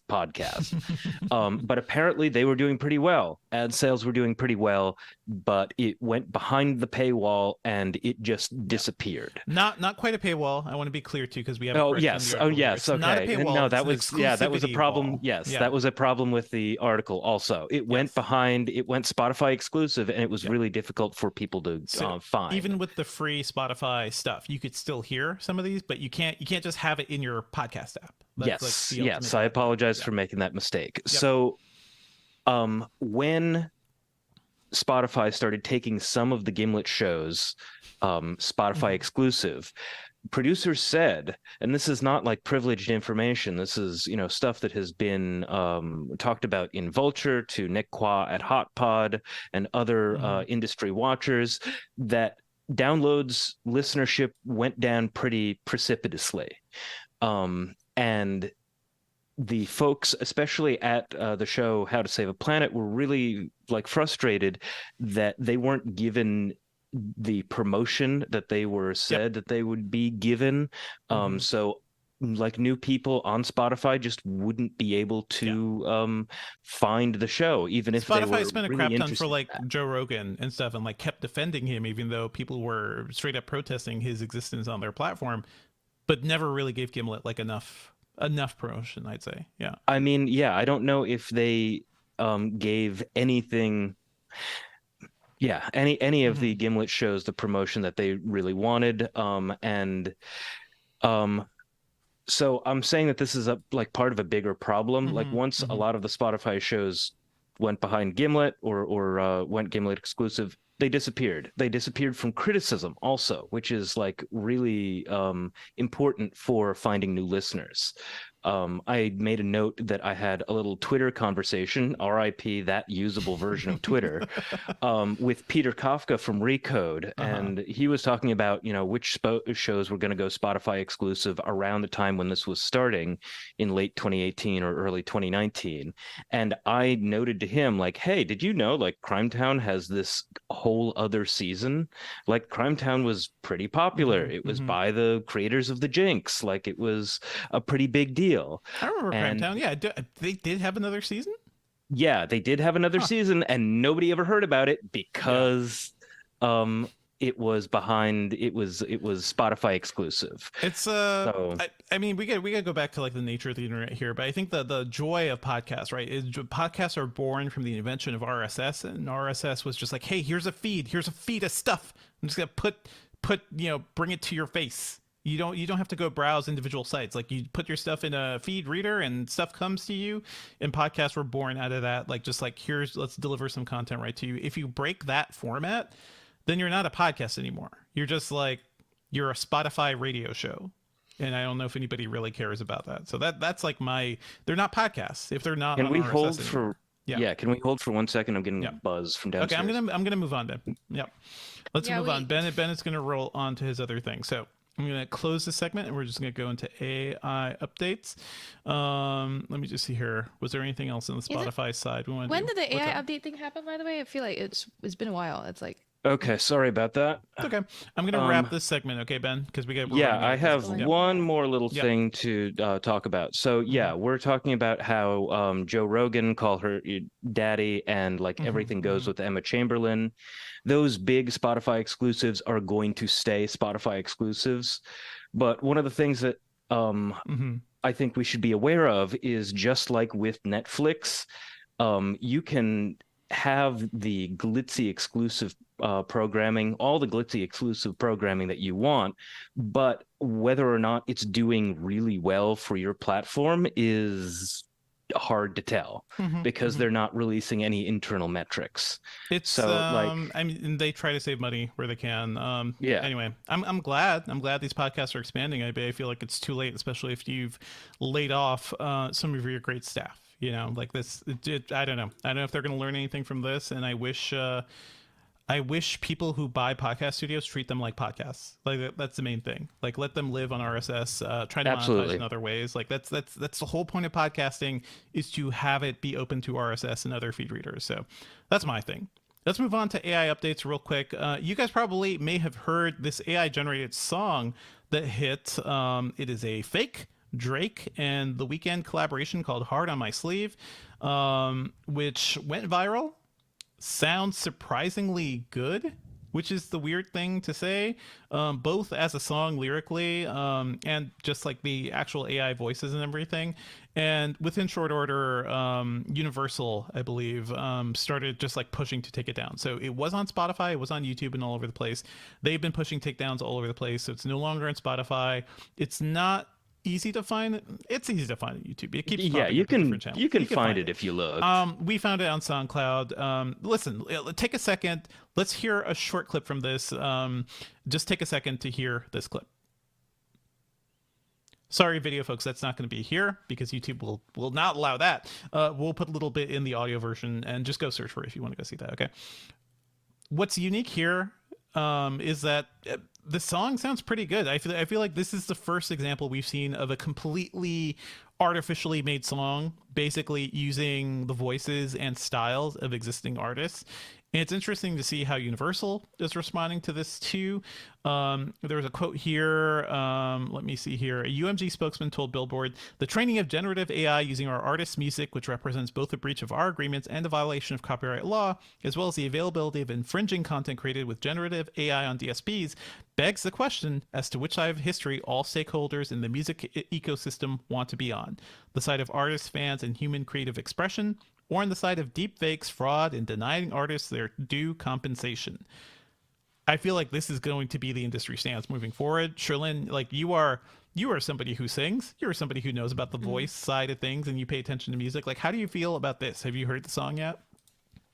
I'd like to point out that Julio said another Drake AI and Bad Bunny song is going viral. I don't know who is putting these together. They're choosing like the most like on trend artists Some of the biggest. moment. There is a mystery account called Ghostwriter was making it, but we don't know who's making it. Yeah. Well, here's what it is. I haven't heard the thing other than that clip we just listened to, and I really want to hear all of it. I will say, as a singer, like a trying to be a singer, an aspiring singer, Proto singer. Yes. one of the things you kind of try to figure out as a singer in the sea of so many people who are also singers is that you figure out your voice, like what do you bring to the table. And I don't think AI has the ability to do that, so I'm not too concerned.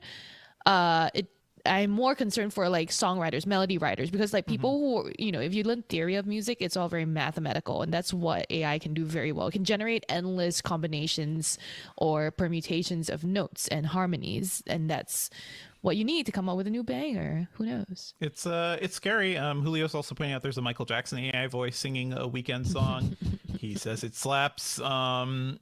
There's nothing stopping any of this. Like we are past the tipping point where you can reproduce any voice. One of my podcast hosts has reproduced my voice in AI, and it is scary. Like how, it's pretty something pretty like close. 5 years ago. The Engadget team at MWC made like copies of each other's voices, and I made Matt Smith's voice say Japan, Japan, Japan. Like it's been around. We've done this, It's but been now around, they're but getting now better. it's like kind of indistinguishable. And also when you put it in a song with a voice that is usually auto-tuned as well, like that's the Drake thing. Like the Drake has never sounded like real to me.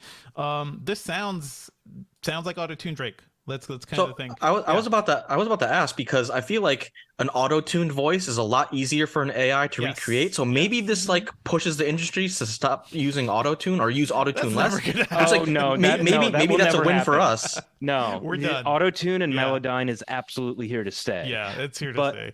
Or the at least really like the very robotic, like the obvious use cases where it's like the auto-tune becomes a person's style, and it's like you can do better. You know, figure out your own voice, like Sherlyn said, and then maybe stop relying on the auto-tune so much. Okay, yeah, but I'm also always rooting for T-Pain to make a huge comeback. I mean, you know, that would But be something. Yeah. okay, so like inside the industry, I think this could end up being a huge deal. Maybe, because if you have writers saying like, "Hey, I think I wrote this great song, and like these two huge artists would be really good," the most common thing you hear from A&Rs is like, "Oh, I don't hear it. Like, Yeah. I don't think it would be good." No, you Yeah. literally can. You literally could now. I mean, it's that thing. I'm thinking of like when screenwriters, like budding screenwriters, proto screenwriters, try to bring scripts to people or try to get people to read things, and everybody in Hollywood was like, no, don't want to see it. I don't want to see your ideas. I don't. If I see it and then an idea of that ends up in a future thing, you could sue me. You know, so that's why most people do not take open scripts. I do feel like it's kind of like this too, where even if this thing goes viral, like nobody can do anything with it. You can't legally make money from it. It will be taken down. You kind of make a thing to prove you can make a thing, and maybe it'll go viral and be like this song right now, which you can find all over the internet, but is officially being taken down in many spots. So, hey, this is a weird situation we're in. It's very weird, but that's what AI updates are all about. We also have a story about Reddit saying it's going to charge companies for API access, especially when it comes to AI training. And that's kind of interesting too, because we have talked about these large language models and they need data. They need our conversations. They need information from the internet. And I think Reddit is just like, well, if you want our data, you're going to have to pay for it. I don't think that's unfair. Sam, Sherlyn, Ben, thoughts on that? I was gonna say I feel like the whole like recent trend on the internet is like big data and like trying to scrape up big pieces of data. And so now that we have companies who like realize this, are like, hey, if you're going to use our data, at least give me a cut, right? And like this is, and I think Elon was on Twitter saying he might sue Microsoft for some of the ChatGPT scraping Twitter for data. And so that is like going to be interesting to see how all of these companies kind of handle these API requests with, you know, the advent of like the modern AI and like the new capabilities that some of these AIs are showing off. Well, you know what? Speaking of AI's potential to disrupt the media landscape, I just see a story that Sherlyn dropped in the messaging saying, Yeah, I wanted to shout that out Just- briefly can for you sure. read It's this breaking tweet out? right now. So the tweet is What? breaking news from Ben Mullen. BuzzFeed News is shutting down. Jonah Peretti, one of the co-founders of BuzzFeed, sent out a memo that this tweet includes, saying that HuffPo and BuzzFeed.com have signaled that they will open a number of select roles for members of BuzzFeed News. This seems like in the middle of the actual email that was announcing why they're closing BuzzFeed News down. It kind of talks about how they face some challenges, a pandemic, a fading SPAC market, because the SPAC vehicle is how I think HuffPo and BuzzFeed News came together. yeah. And yeah, they're integrating BuzzFeed with Complex as well. So basically, the short story is BuzzFeed News looks like it's going away. We're going to see more listicles from BuzzFeed, but Didn't they? And they just no talked about like longer- being very open to using Yeah. AI to produce some of those listicles as well, too. Like Right. death of media, right so there here, are folks.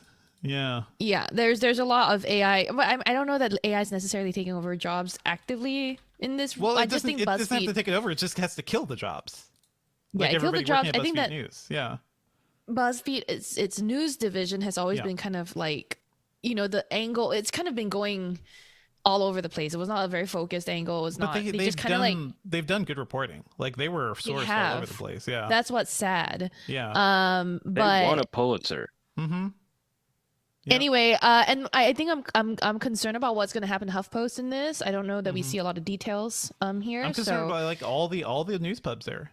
That's Yeah, terrifying. so- But I want It to is draw breaking the, news as we yeah, speak. yeah, We yeah. don't have all the details. We don't have all to the hear details. about it. I do want to draw that straight line though between them saying like, oh yes, we are very interested in AI and using AI to produce content, and also that means less writers. That also means the type of content we make is just like doesn't have to be investigative journalism, doesn't have to be thoughtful journalism. It can just be more list. So okay, wow. Let's move We on got to a what lot we're more doing in episode to Engadget. get through. Yeah, a lot let's- more episodes to get through. Let's move on to what we're doing in Engadget. RIP BuzzFeed News. You will be missed. But around Engadget, we have a couple of things going on. You know, we're shifting up too. Like we're doing a lot of guides and buying guides, and that's one way we're trying to stay competitive in the hellscape of media right now. So we have some kitchen guides going up if you want to check out some kitchen gadgets. There's some really fun stuff there too. My thing is, I think everybody needs a toaster oven. You need a good toaster oven because it will change your life, Sherlyn. No. You need a toaster oven. It will change your life. Also, I don't have room. make room. Make room. It's just Julio is shouting out an air fryer, another one of those dedicated air fryer's devices that I fine, don't but have you room can for. actually get a combination like toaster oven that kind of does the air frying part. But anyway, Andy Tarantola has also done a 420 guide for us because it is 420. Today it is, Andy's guide, to be clear, is the best tech for people looking to vape. So that's. I just saw you that pulled we've up something, Sherlyn. updated. What did you end up buying? I bought a pen for the first time. It's great. I'm excited. And there's a lot of sales today, so I'm excited for that more than anything else. That's cool. I mean, if you're in a place where it's legal, enjoy. I guess don't be a jerk out there. I don't know. It's legal, thankfully, where I am. It's legal. Let's move on to what we've been working on. You know, I'm still doing the Blade 16. Sherlyn, I want to talk about the thing you wanted to discuss real quick. What's up? I am testing this thing that I've been dying to get my hands on forever. It is the Dyson Zone. Now, my audio is going to cut out maybe briefly, so bear with me. But this, if you recall, is the Dyson Zone air purifier with visor. Okay, it's Sherlyn's putting on a visor that it's clipping onto the underside. Once she figures it out, clipping onto the underside of the headphones. It looks like Sherlyn is turning into Sub-Zero. I was gonna go with Ant-Man, but I could see it. Sure. I'm seeing Mortal Kombat Ninja right here. But Okay, let me just turn on the fan so y'all can hear she's it. going to turn off, and we are going to hear the sound of the Dyson air purifier, which Oh shit! I'm just pointing out here. The mic, I'm sorry. Yeah, we hear it. Oh shit! Can y'all That's hear it? okay. You're gonna walk around the whole city sounding like you have an air conditioner on your face. This thing does not cover Sherlyn's. It doesn't cover her nose. It covers her mouth a bit, but it's blasting purified air at you. It's not a face mask, but it is sending you clean air. I really hope I catch you on Anyway, the I'm street gonna take wearing this off that. because I Yeah. can't hear anything. Okay, Sherlyn's with gonna it take this on. off. But that's what I'm working on. Let me know when you can hear us, Sherlyn. We are gonna go back into it, and we're gonna wrap that up real quick. Truly cannot hear anything right now, so move on without me. Yep. Go ahead, save yourselves. Telling Sherlyn to reset her earbuds, but let's move on. So that was fun. Check out Sherlyn's coverage of that Dyson headset air filter thingy soon. It looks hilarious. So check it out on video. If you're just hearing us on the audio side, go look at the video. Wherever we are. We're in like 1 hour, 27 minutes in or so. Check that out. Sam, what are you working on? So obviously I just reviewed the Blade 18, and we're getting a lot more of the new like Intel 13th gen laptops with the NVIDIA 40 series GPUs. So I just got the MSI Stealth Studio 14 in, so I'm going to be working on that as my next review. And then I have a couple other hands-ons with stuff that I can't talk about yet. So stay tuned for coverage like early to mid next week. I think most people will be excited to see some of this stuff if you're a gamer, but that's as much as I can say. Okay. All right, very cool. Let's move on to some of our pop culture picks for the week. I'll get us started because we're still waiting for Sherlyn to tune back in. No, yep, you're here? You guys go first. Go first. Okay, I'm I'll still go almost first. there. I'm almost there. I want to shout out Mrs. Davis, which is a show that stars a nun fighting a super powerful AI. That's it. That's the pitch. The Oh, show's from wow. Damon Lindelof, and I feel like that is the big pitch. That is the big draw for a lot of people. The creator of Lost and The Leftovers. He did the Watchmen HBO series, which is fantastic. It's also co-created by Tara Hernandez, who's also showrunning this thing. This is a new series that's coming to Peacock right now, and I reviewed it on the site, so you could go check that out. I have some quotes from an interview here. This show is very hard to explain because it is basically a live action cartoon. It is not the sort of like slow burn mystery that, The Leftovers was. It's not quite the sci-fi thing that Lost was. It is sort of like early Coen brothers. It's almost like a Western, mainly done because it's a nun in search of the Holy Grail. And the AI told her to find the Holy Grail. And there's a lot of interesting religious imagery in here. It reminds me of Raising Arizona in terms of how zany it gets at one point. In the first 2 episodes, there's a group of very stereotypical evil German henchmen, which are just straight up the nihilists from Lebowski. So it is very much that vibe. It is very weird. I've seen people call this one of the dumbest shows they've ever seen, but in the next sentence be like, well, it's also a ton of fun. My first sentence of this review is Mrs. Davis is a deeply silly show, deeply committed to its silliness. And I feel like that is the thing. That is the key of the show. Yeah. It is a very weird, fun show. And I think it's worth watching. It's airing on Peacock right now. The first 4 episodes are up there. Sherlyn in particular, I think you will I think you will enjoy it from both the religious imagery and the way it kind of intersects with tech. I don't think it's a very deep show, but as Garth Marenghi once said, anybody who uses subtext is a coward, right? This is not one of those shows. It's fun. Betty Gilpin is great, and I think the cast overall is great. If you enjoyed, one of my favorite characters from Silicon Valley was one of the VCs, the guy who would talk about, he wanted cars with doors that go up, not doors that go in and out. He is in this show as the head of a anti-AI resistance group. And he just looks like he is from a cartoon G.I. Joe show. He is shirtless all the time. He's very intense about fighting this AI. They all have burner phones, and the minute they have a conversation, even if it's a 1-second conversation, they split their burner phone in half because they gotta fight. They gotta stay away from the AI. It's very silly. It's very cartoonish, but I think it's a lot of fun. It's Mrs. Davis on Peacock. Sherlyn, do you want to talk about anything real quick? Yeah, I got 2 for you this week, but both not new at all. One is I've been rewatching, or I've been picking up where I've left off with American Horror Story.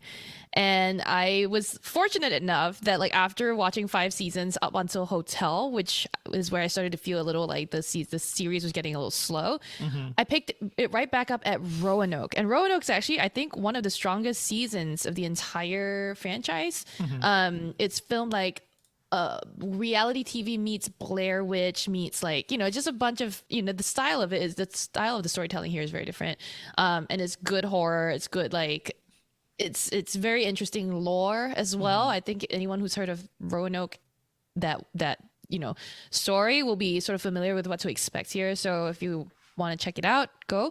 The other thing I will mention really quickly is also this older show on Netflix called Uncoupled. It stars Neil Patrick Harris. It's about, him being broken up with at the start of the series, being broken up with by his partner after something like 16 years together, and he's kind of struggling to figure out the dating landscape as a single gay man who's new to the world of apps and all of that stuff. Very funny, great characters, and it's partly created by Darren Star, so there's a lot of Sex and the City vibes here. It's also a very firmly New York story.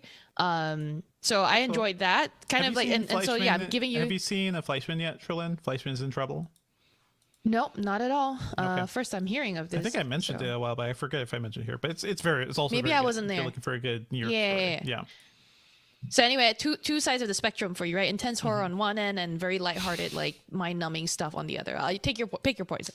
Anyway, there you go. Okay. Thank you so much, Sam. What did you want to shout out? I remember. What's up? Yeah. So I, haven't not a spicy pick by any means, but I've been watching the Mandalorian, the third season, and I know a lot of people are down on this season, and I'm not entirely sure why. I will tell you why I saw the first 2 episodes. And I'm like, it feels kind of like a cartoon version of what the Mandalorian was. Like the Mandalorian was always sort of like a fetch quest type of narrative, right? It was lone wolf and cub. You go on adventures, you go on quests. I think I was really annoyed. I wrote a review of the first the premiere. I was very annoyed at how it like didn't even reference the stuff that happened in Boba Fett, which was the thing that kind of actually concluded the ending of the second season of Mandalorian. So it's very confusing narratively. This was a chance for them to do something really different, and they absolutely did not. They absolutely was just like, well, reset back to Mando and Grogu on the run. So that's kind of why I tapped out. Yeah. They definitely reset back to that like fetch quest, storyline. But in some ways, like I'm kind of okay with that because I just want like, more of that. And I really appreciate how this season they're like delving into like the Mandalorian culture as a whole, because I think that's one piece of like the Star Wars mythology that they haven't really like focused on in like a very central way. And so that's one thing I really appreciate. And it's just like, I just like the bounty hunters from from like the Star Wars lore in general. And then so this week they just released the season finale. And I don't want to spoil it too much, but they absolutely just go off the rails. So it's like there was like at least 7 or 8 points in the last episode where I'm like, wait, Mandalorians can do this, or this is like a thing that can happen. And so like it definitely like I think you hit it on the nail. You hit on the head when you said like, oh, it feels like the cartoon version of it. It's like they just go bonkers. But I kind of appreciate that. Like the Mandalorian is something like I don't try to take too seriously, but it hits on a lot of the things that I like about the Star Wars universe in general. And as long as you're not like analyzing it too deeply, I think it's a fun watch. If you're looking for something with like, to really like make an impact or like a you might not get that. I think after Andor, we're like, oh, Star Wars can be good. Star Wars can be well written. Star Wars can have characters you really care about that aren't just like, oh, look, it's a Baby Yoda. That's so cute. You got me. You got me a Baby Yoda. I feel like it feels weaker after we just went through Andor. I'm rewatching Andor with my wife right now. That makes sense. It's the Saturday morning cartoon version of like flip side of the coin to Andor, which is like a very serious, espionage thing. I watched the entire Boba Fett show. I watched the entire Obi-Wan show, and those are also both like straight up Saturday morning cartoons. But at least they had like good things. You had another encounter between Obi-Wan and Vader. That's cool. You kind of had some interesting bits of history with the Boba Fett show, and anyway. Well, I'm glad you're enjoying it, Sam. I'm gonna catch up at some point. Sherlyn, are you in on the Baby Yoda yet? Nope. I got a Baby Yoda and I gave it to Sam and his wife. Okay, that's good. Give it to somebody who appreciates it. I think. Yeah, exactly. It's on my bookshelf right now. He's awesome. Yeah, I'm sure your child looks at it every day and is like, "Why does Daddy have a doll? Why does Daddy have a toy that I can't play with?" All right, I think you can wrap, Sherlyn. Yeah. That's it for the episode this week, everyone. Thank you as always for listening. Our theme music is by game composer Dale North. Our outro music is by our very own Terrence O'Brien. This podcast is produced by Ben Elman.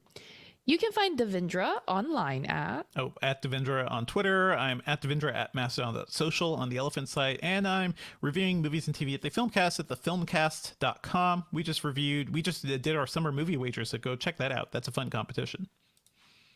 You can find Sam online at Sam Rutherford on Twitter, and as always on Engadget.com. If you want to send me your favorite mashups of video game studios and game titles they absolutely did not make, you can send them to me on Twitter. I am at Sherlyn Lowe. And also Instagram at Sherlynstagram. Email us your thoughts at podcast@engadget.com. Leave us a review, please, on iTunes or whatever podcast platform you're using, and subscribe on your favorite podcast catcher. Okay, we're all right. clear.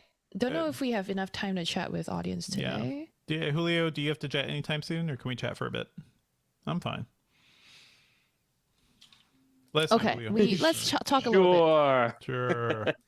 Okay, so Sam, you said that you liked the stories about the bounty hunters in the Star Wars universe. Have you ever read the tie-in book, Tales of the Bounty Hunters? Yes, it's awesome. Yeah, no, I loved it. So, and this, I don't care if it's spoilers because the book's old as hell, and Yeah, no, it's not even canon Is it anymore. canon? Yeah, it's not Yeah, canon, no, okay. that's like Star Wars Legends or But whatever. doesn't matter. However, they decided that the extended universe, like the But old extended one of the universe. stories is about how IG-88 basically downloads his like consciousness into the Death Star, which is like the most batshit thing ever. And it's like, oh, this is awesome.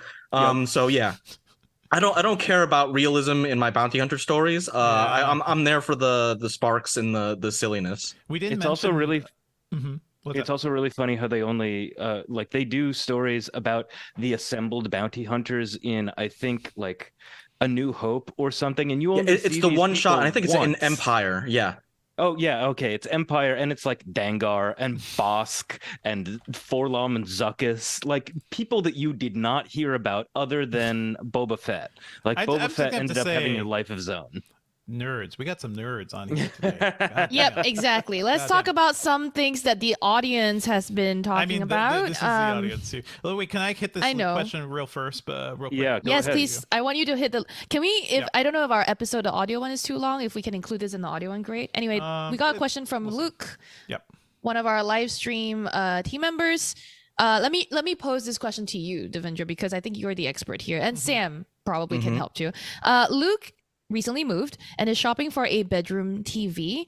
So this is like a secondary TV situation, not the main TV. So he doesn't want to spend a lot of money. He's looking for a 43-inch to 50-inch TV that's not too expensive. What are your Depends. recommendations? I mean, Dev? easy. And the thing we go to all the time is look at TCL, look at usually the 6 series or the 5 series. That's usually what I go for. You probably don't even need the 6 series, to be honest. Like if it's in a bedroom as far away, the real question is like, do you want 43? Do you want 50? I don't know. I feel like 50 may be too much for a bedroom, depending on how much space you have. I have a 43-inch in like a little credenza in my bedroom. It's like perfect for if you just want to watch something real quick and you don't want to get up. You know, that's kind of it. Like this is not a big thing.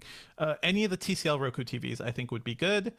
I haven't looked at specific models here, but I would look and see what's available. Roku's also making their own TVs now, which is kind of interesting and will say. probably be really cheap. I don't know about those. That's again, first generation product. I don't know who's building them. I don't know how to trust any of that stuff. But TCL is the biggest TV maker in the world. So in general, you're pretty good there. Yeah, I was gonna say it depends on your budget. The only other thing that I would consider is like one of the Samsung frames, because if it's gonna be in your Oh, those are bedroom so and you can nice. hide it a little bit, like That's kinda it doesn't cool if it you wanna doesn't wall look mount like it, there's a yeah. TV in your room, but you still have that functionality. And I believe this year they increased the range of sizes, and I think it goes down to the Yep. 50 range. I don't know if it's No, it goes down to 43. 30 something. Okay, Yeah. yeah. It depends on what you're looking for. Are you looking for like budget? Or are you looking for like a nice thing that will fit your aesthetic? The frame is very nice. The frame can be nice, but then But Julio it points is more out, which expensive is- than like Frame. the TCL budget competitors. Yeah. Yeah, for sure. Julio points out something that I was thinking about too in this situation, because I also want a bedroom TV, but I don't have the space. He says get a projector, and Sam is No. shaking his head vigorously. No. In your bedroom, because then you got to get a projector screen, and then You know, it's I mean, it's a if whole it's in big your thing. No, I have you a could blank just- wall. Yeah, just put it on the like a little Pico projector. But then the or one of picture those small quality projectors. sucks, and It's a T. That's it's an okay option. because you're It's an option. sleepy and your Yeah. eyes are gonna get blurry anyway. I feel like it's And projectors spit yeah. out too big of a screen than you'd want for a bedroom. So The that's other reason thing. though Yeah. that the reason that I wasn't gonna go for a projector after thinking about it is that I want like a TV speaker. I don't want like a projector speaker or like a laptop sounding thing anyway. One thing you I'm can more do if likely you want to get be TV. really hardcore about it, if you want a projector, get one of those small ones, point it straight up at your ceiling, lay down. Right, on your bed. exactly. Yeah. Yeah, Like that. that's what I was rather than, thinking like, too. on the It's wall. just Well, there's no way gotta to be fall clear. asleep that way. That is an option. I know people who do that. I feel like that is peak yeah, laziness. Anchor has their Yeah. Nebula line, which Yeah. is like a projector that's the size of like a soda can, and that might be a good use for it. I don't know. I'm not a big Buy it, projector person. Get it from Best Buy because you can return it within like 3 weeks, like no questions asked. So just try it. We've Try got it out. yeah. We got great comments in the chat. Everyone's got thoughts on this. Buddy305 Love saying how many depends on how much TV you'll be watching in the bedroom as well. Yeah. Dude named Charlie saying that Buddy 42 305 inches Love a is great recommending size. OLED. You don't need an OLED in your bedroom. You go home, Buddy 305. You're Right. drunk. Come on. Ah, 42 the inch, C2. 42 Although inch that's C2 for $600. You don't need it in the bed. You don't need OLED in your bedroom. It does look nice though. It does look really nice. You Looks don't need nice. it. You don't need it. Half that price, you will get Okay. a 42-inch TV that's still pretty Let good. me scroll up and see if there were any more. Yeah, Hurdle is like the song Name That Tune, except for you only hear like the starting 5 seconds of that tune. Mike Jones, I believe, said hi, mom. So hi, I hope your mom hears this. One thing I want to mention about TV, by the way, I just Yes. noticed I was shopping around a TV as a gift for somebody in my family. The LG 77-inch, one of the A series, is $1,500 right now. 77 inches on your wall of OLED. I paid. Dev. Yeah. If you got 1,500, I want not a fire extinguisher. Can you buy me like a laptop? Didn't I buy you the fire $1,500 extinguisher on that you a didn't gift. open? That you didn't open. I but no. have it now. Yeah, you have it. I hope you opened A it. few weeks ago, I yeah. went to, like, I was passing by the local Home Depot in Brooklyn, and I was like, I don't have a fire extinguisher. And your voice popped up in the back of my head of like, I should get a fire extinguisher. You should get a fire extinguisher. The fire extinguisher was like $25. It was not bad.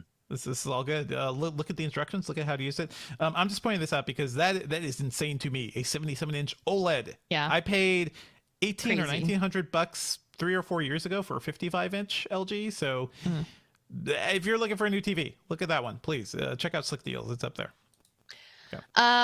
Luke, we hope that was helpful.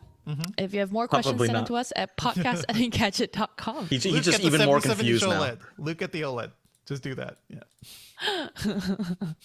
Actually, this is Luke's great going for me OLED. There you too. go. Like, I've got the OLED or the LG C2 pulled up right now. I'm gonna look at it in more GC2. depth Yeah. It's a good TV. because I've been looking to get it too Alright. anyway. So we've got dude named Charlie asking Sherlyn. So how functional is that Dyson thing? But Does what it do you mean work? by functional? Does it work? Does it purify? Yeah, Does I it mean, work? so we're gonna have to put it through a bunch of different types of tests than we normally would do to figure out the scientific, the chem sides of it. But as an audio machine, it works well. I mean, the noise cancellation is great. It's a bit finicky to work, but it's fine. I've only had it for like a couple of days, so I'm gonna put it through its paces a little bit more. That's cool. Maybe, far, I'm maybe enjoying we it. could put like a It's- filter in front of it and see like how dirty the filter actually gets. I don't know how you compare it. Good. You know? There's a lot of things we could do. I don't want to give all of the secrets away, but stay tuned. All right. We got something. Sounds cool. Anything else? So we should probably drop soon. It's getting late. Yeah, so Yes, we've got exactly. another comment from dude named Charlie that says, can't gather the strength to watch American Horror Story. I just wimp out when it comes to scary shows. Me too. I am not into scary things. And there's actually this great article in The Ringer that was published like a while ago, I think around when Hereditary was coming out, Yeah. that very said scary. the writer just can't do horror movies, and it's because horror movies start incredibly bleak and then get horrific, and I'm already off put by the like bleak beginning. They're not for everybody. It's fine. It's fine. Hereditary is a pretty good one though. How about this Midnight Mass? Have you seen any of the? I love Midnight Mass. You got to see Midnight Mass. Any of those things from that? His name's escaping me right now. But anything from Mike Flanagan. Yeah, Any of the Flanagan. Mike Flanagan shows on Netflix are kind of creepy, but also really, really well done. Like Haunting of Hill well-made. House, amazing. Haunting of Hill Yeah. House, yeah. All and I've also been like kind of experimenting with horror. I mean, like I've watched the first few Halloween movies now, but like those That's are good. so old by today's standards that they're just very cheesy and fun. They are. I mean, but the first one's not cheesy. The first one's like straight up. It still hits at very, very scary things like a stranger in your home type of stuff. Yeah. I've got recommendations for you, Ben. But you know what, folks? Send Ben your horror recs. How about that? Yeah, like kind Have of. you seen The Ring? gentle, Have you seen The cheesy. Ring remake, Ben? No, and I That think you need to see that as a fan of media and like horror stuff. Like The Ring hits really well. Okay. But I think we could wrap. Okay, so thank you everybody for watching. If you stuck around this long, so the stream comes to you via our video team, which is Julio Barrientos and Luke Brooks, the owner of a new TV coming soon. Not yet. Yeah. Yeah, but coming soon. So thanks everybody for sticking around. If you've stuck around this long, you know that we live in a world of algorithms better than the average person because you are a tech enthusiast. So rate us 5 stars on iTunes, rate us 5 stars on like Google Podcasts or whatever big podcast platform you might be listening on. Just tell a few friends about us, give us that in-person viral lift, and we'll see you next week. Later, folks.